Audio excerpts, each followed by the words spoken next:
Hey, everybody, welcome to the writing room. Kimberly Stuart is my friend and co conspirator on this. How are you today, Kim? I'm so well, Bob. It's delightful to be here. So Yeah, good to see you. and we have Davey Blackburn, who's a really good guy. And he's written a book that is right here, Nothing is Wasted. And the reason that Davey's on the podcast isn't just that he's written a book, and it's a terrific book, but he's gone through a lot. And for those of you that are thinking about telling your story, this might be really a kind of invitational to you to say, how Mhm. do you get those words? So, Davey, welcome to the podcast. Yeah, thanks, Bob. Thanks, Kim. It's great to be on here with you guys. Yeah, yeah. So tell us a little bit about the adventure that you've been on, and we got to intersect that together early on. And I've just been ever since I met you the first time. I thought, and here's a guy with a really interesting unfolding story. Faith is Mm. important to you, and for yet you have the ability to communicate with people that are kind of all the above and none of the above. So tell us a little bit about you and how you got to this place of writing down this story. Yeah, well, you're right. You were very pivotal and early on in my journey when my life was completely upended. In 2015, I was a pastor and a church planter with my wife of 7 years, Amanda, and we had a 15-month-old Weston, and we were pregnant with our second. And on November 10th, 2015, my home was broken into. Three men who were on a random crime spree through our city broke into the home three doors down from us, saw me leave for the gym that morning, and decided to break into my home. And Amanda was caught up in that, and she was shot three times and ultimately died in the hospital due to those gunshot wounds. And so in one day, my life was completely upended. Lost Mm. my best friend, ministry partner, soulmate, and was left trying to figure out how to sort through the grief, pick up the pieces of our life, be a single dad to Weston, pastor the church that she and I had started. And it was early on in that, Bob, that you intercepted me, and you and I went and had sushi in Chicago.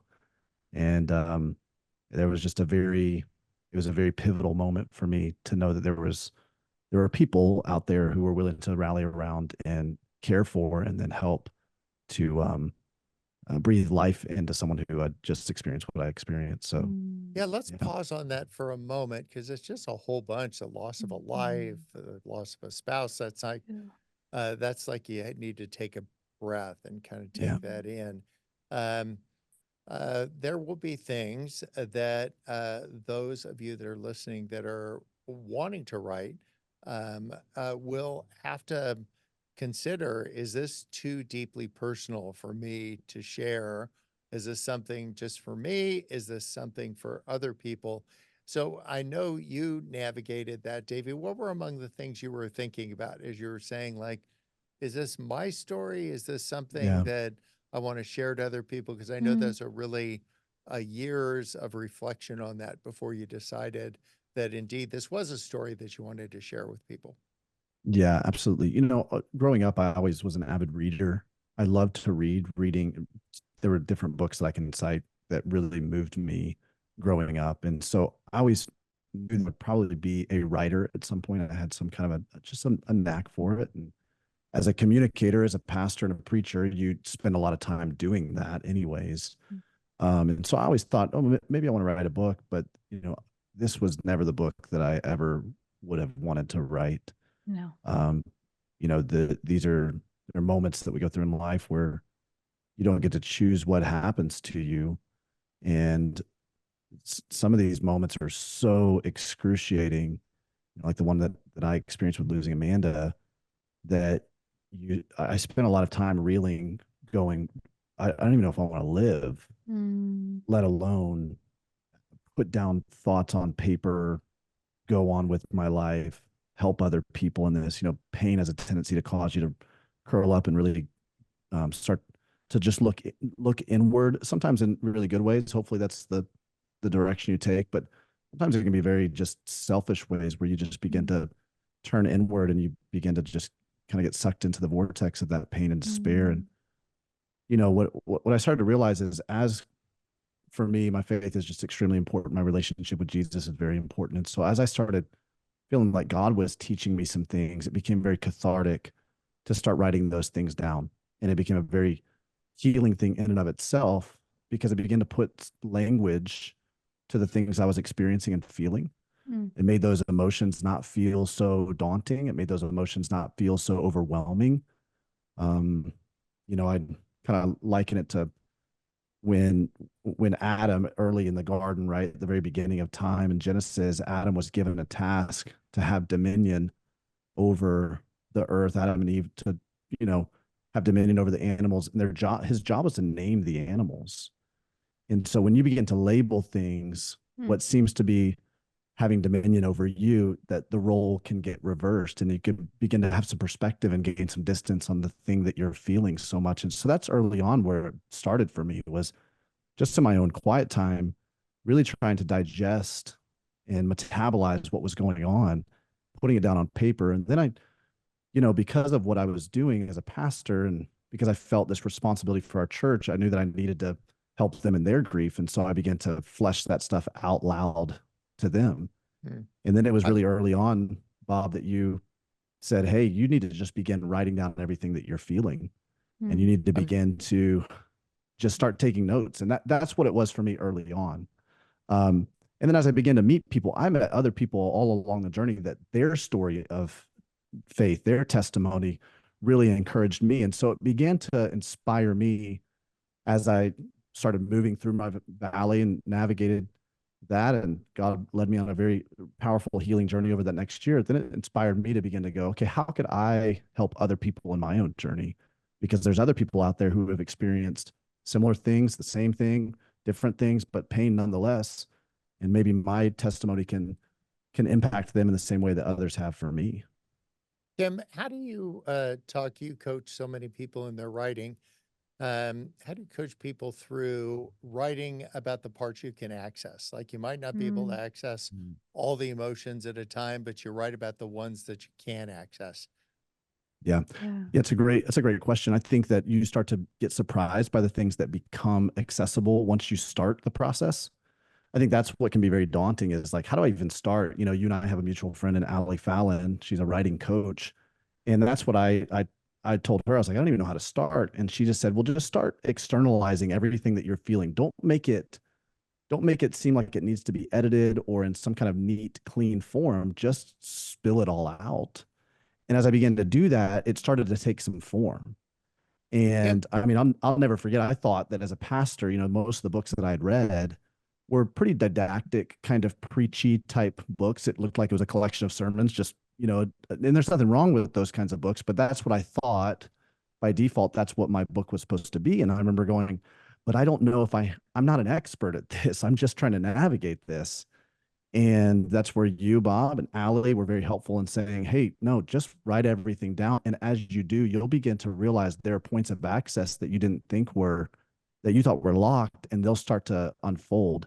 And that will actually be a part of your own healing journey. And what it does is it helps you to create, what therapists call a trauma narrative, which organizes the events that you've gone through in such a way that helps you to not just make sense of them, but to begin to create meaning out of them, which then Mm. propels you toward purpose in helping other people in it. Kim, I Mm. have a question for you. And when you're navigating this with people, how do you go about helping people organize their thoughts? Yeah, I love what Davey's saying. About what I hear in his story is that it requires some patience, Mm. requires some pacing for your own self. I mean, I thought that was really beautifully put, Davey, that you're, you know, i- in the first days after Amanda's death, I don't think you sat down with a word processor, right? It No, takes a no. minute to even live through that, much less, as you said, to find some meaning in it or to find a narrative or to find an arc. Those things I don't think we can rush. I think you have to live in it and wait in it and watch it unfold. So you're kind of, I think we hold two things at the same time. On the one hand, we want to be able to record what we're learning and even just how we're surviving, what we're doing to get one foot in front of the other, or really just to sit down. So that initial recording piece is really your reporting on your life, right? There is no cleaning, there's no editing, there is no making anything sparkly or pretty. You are saying what's happening in real time and giving yourself such compassion to have the worst sentences and the worst formatting and the worst blah. If you don't capture that, I'm sure, Davey, you can speak to this much more eloquently than I, but if we don't, as Bob would say, net that butterfly, there comes a time when that's not as visceral and it's not as close as the air that we breathe and the skin that we can hold. And so we miss it if we don't write it down. So you're doing a kindness to yourself and eventually to your reader to capture those initial moments and initial weeks, months, maybe years. So the pacing of it has to be just doused in grace and doused in compassion for you and for your reader, not assuming, as Davey said, this is just going to pop out, right? There's the vending machine and you push the button and pretty soon this is going to be a beautiful book. We just have to, sit down and make it happen. That's a process. It's such a process. And Davey, I'd love to ask you about part of your process. You mentioned in your book, and I've heard you say this elsewhere, that journaling was a really important piece of the puzzle for you, both your own journals, but Amanda's journals. That's right. We have a lot of folks who come to us who have been through really difficult things. And it's hard sometimes for us to know how much of the journal makes it into the book. How much do we hold fast to what we've already written in these very private times? How did you decide that? That's a really big question of how much to use those kind of first sources to move into the larger kind of story of what you're writing. How did you make those decisions? Yeah, that's a really good question, because it wasn't just trying to make the decision on my own journals or my own writing, but now I'm trying to make the decision about my wife, whom I love and care for, but who's not here to make that decision for herself. And so that took a whole lot of prayer and discernment, and even asking her family members and saying, do you think that she would be okay with these things? Because these particular entries were such a pivotal part of my journey. And so, on one hand, I would say you're absolutely right. The part that you see that gets released to the world, so to speak, or written down, is just the tip of the iceberg. There's so much underneath in the underbelly of the iceberg that the world doesn't need to know, or they don't need to be privy to, because there's, just maybe a small circle, a small sphere around you that can be privy to those things. But not everybody is able to hold those things with you and hold them as sacred, the way that they need to be held. And so I know we live in an era right now where it seems like Facebook has become a diary, and you just we don't need to put everything that we're feeling out there for everybody. And so trying to navigate that tension between how do I be vulnerable and transparent and authentic, and at the same time make sure that not everyone has all of me. Right. And that's wisdom, right? It's, I look at it in scripture, Jesus told his disciples, be innocent as doves and wise as serpents. There is this tension that you manage in that. And there's really no one right way to do it. It really is, trying to avoid certain ditches and walking that kind of narrow path of that. But I do think that that is what you have to think through and go, okay, how do I tell the parts that really are necessary to help somebody else? And then I also think I always tell people, tell the parts that are necessary to tell that don't make you the hero. Because you're not the hero of your own story. Amanda's journals provided for me one of the guides of my story. And there were so many guides that helped pull me along the journey of my story, that led me to these moments of epiphanies or ahas, or, oh my goodness, I never saw the world like that. And they're the heroes of my story. They're the ones that God used in the middle of this valley to help me navigate each stage of the valley. And so as I began to tell the story, then I began to make sure that they were put on display, and the reader is getting those aha moments in time and in step with me, rather than me being like, well, hey, let me tell you this thing that I thought of, or, because that just, frankly, nobody is the hero of their own story. Right. And it also is very off-putting when people start to read something like that. So Yes. I think that really helped me make those decisions. I remember a Great. buddy Thank you. that plays a lot of music joining us from Chicago, and we Mhm. had dinner together, and then there was a gathering that was going to happen somewhere in Indy, I think. Um, and I remember here you've just gone through, you're in the middle of this really awful thing, and you were sitting towards the front, and nobody knew who you were. And I remember in this spontaneous moment saying, there's a man down here. You don't need to know the details. But that idea in faith communities about lifting people up, and that you Mm, remember, like, I don't know how many people, there's 1,000 people in that room, and they Yes. lifted you up and crowd surfed you They actually crowd surfed me. wow. Yeah. for just, Oh, it went Yeah. on and on and on. People Yeah. not knowing the details of what had gone on and all the crazy that was surrounding that, but that idea of lifting one another up. And that was like a really striking moment for me, to your mm, point about how other people step in and lift you up in a community of people that didn't need to know all the details. They just knew there was something awry and there was somebody hurting. And man, that was a moment that's just like wow. Yeah. lights a watermark moment in my mind. Yeah, Mm, it's seared into my memory too, Bob, because it was very on some level it was very forthtelling of what the next mm, year would look like for me. Where the body of Christ and people, community came around me and really lifted me up. Someone else described it as a hammock of grace that was mm, lifted under me. And I really experienced that. I believe right. more in the power of prayer because of that. And Wow. I think that that was such an essential part of my own journey. And it's what led to me saying, I want to be a part in someone else's journey as well, whatever part I can play. And that's why I ultimately said, okay, I want to write, and so now as I'm writing, it's not something where some people, they do things, they write, they speak, they create a platform, whatever, to be discovered or to be impressive. And, for me, it became this, how can I be helpful? Because there are so many that were helpful, so many different nuggets that I read in books, so many different things that people provided for me that I wanted to now do my part in providing for other people. I think among the things that would make the book really relatable as you're telling your story is a predictable question, which is like, am I entitled to love again?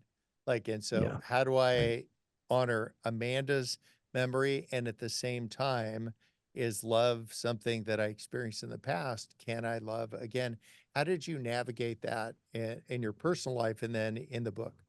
Yeah, that's a great question too, because early on, that's not even a question I wanted to entertain. It's in the back of your head because I knew I was 30 years old when I lost Amanda. So I'm young and I'm going, there's a long road ahead of me in terms of a future, but I couldn't imagine falling in love with somebody. And I couldn't imagine having another love story like I had with Amanda. We just had such a beautiful love story. And so I was actually, it felt pretty despairing.